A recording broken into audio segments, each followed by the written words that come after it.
Hello guys, welcome to my YouTube channel. आज हम आपको इस वीडियो में साईं बाबा की जो व्रत करते हैं उसमें जो कथा है वो पूरी कथा पूरी डिटेल में बताएंगे। तो चलिए स्टार्ट करते हैं साईं बाबा की व्रत कथा। उषा ताई और उनके पति नरहरि एक शहर में रहते थे।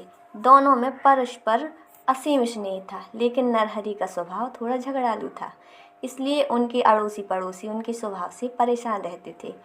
लेकिन उषा ताई बहुत ही धार्मिक स्वभाव की स्त्री थी। भगवान पर उनकी अपार श्रद्धा थी। धीरे धीरे उनके पति का रोजगार ठप हो गया। अन्य कोई कमाई का साधन नहीं था। नरहरि जी अब दिन भर घर पर ही रहते थे। अब उनका स्वभाव पहले से भी और अधिक चिड़चिड़ा हो गया। मध्याह्न का समय था, तभी एक वृद्ध बाबा उनके दरवाजे पर आकर खड़े हो गए। उनके चेहरे पर अपूर्व तेज था। उन्होंने दाल चावल की मांग की। उषा ताई ने श्रद्धा से दाल चावल लिए और दोनों हाथों से उन वृद्ध बाबा को नमस्कार किया। वृद्ध ने आशीर्वाद दिया, साईं सुखी रखे। उषा ताई ने कहा, महाराज, सुख शायद किस्मत में ही नहीं, और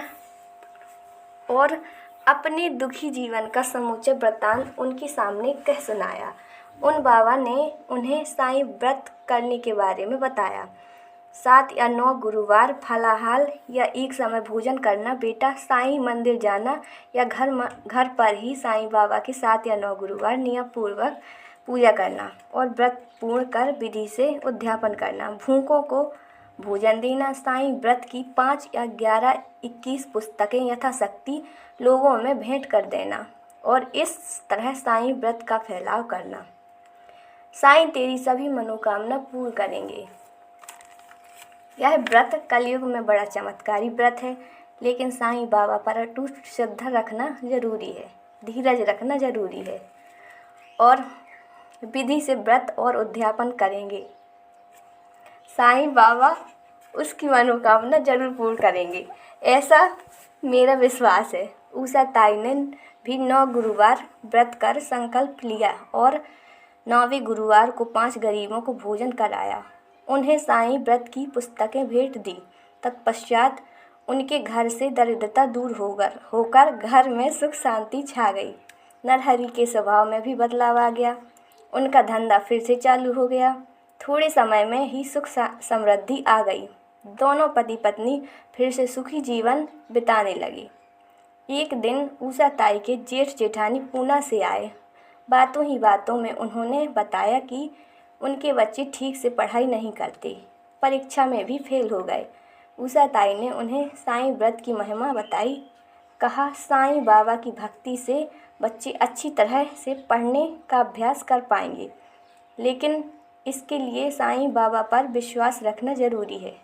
साईं सबकी सहायता करते हैं। तब उनकी जेठानी ने व्रत की विधि बतलाने के लिए कहा। उषा ताई ने कहा कि 7 या 9 गुरुवार तक हो सके तो व्रत करते समय साईं मंदिर के दर्शन लिए अवश्य जाएं और बतलाया, इस व्रत को स्त्री पुरुष या बच्चे कोई भी कर सकते हैं। गुरुवार को सुबह की बेला में साईं प्रतिमा या फोटो की विधिवत स्थापना करें। पीले फूल चढ़ाकर दीपक अगरबत्ती से सुगंध निवेदित कर प्रसाद चढ़ाना एवं साईं बाबा का स्मरण करना।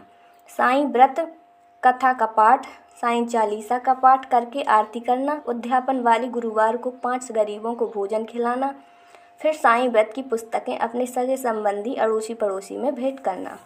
थोड़े दिन बाद पूना से उनकी जेठानी का पत्र आया कि उनके बच्चे साईं व्रत करने लगे हैं और बहुत मन लगाकर पढ़ते हैं। उन्होंने भी व्रत किया था और व्रत की किताबें ऑफिस में बांटी थीं और पत्र में आगे इन्होंने लिखा कि उनकी सहेली शिवानी की बेटी की शादी व्रत करने से बहुत ही अच्छे जगह हो गई है। उनके पड़ोसी के घर से गहनों की चोरी हो गई थी, तो उन्होंने भी साईं व्रत को नियम से किया और उनके गहने भी वापस मिल गए, चोर पकड़े गए। पत्र को पूरा पढ़ने के उपरांत उषा ताई ने गहरी सांस भरी और मन ही मन कहा, साईं बाबा महिमा कितनी है। यह जान लिया। हे साईं बाबा, जैसे आपने अपने अन्य भक्तों को प्रसन्न किया है, वैसे ही हम पर भी अपनी करुणा और दया बनाए रखना। बोलो साईं बाबा की जय। तो दोस्तों, आप ऐसे भी और वीडियो के लिए हमारे चैनल को सब्सक्राइब कीजिए, लाइक कीजिए और आगे हमारे वीडियो को ऐसे ही देखते रहिए।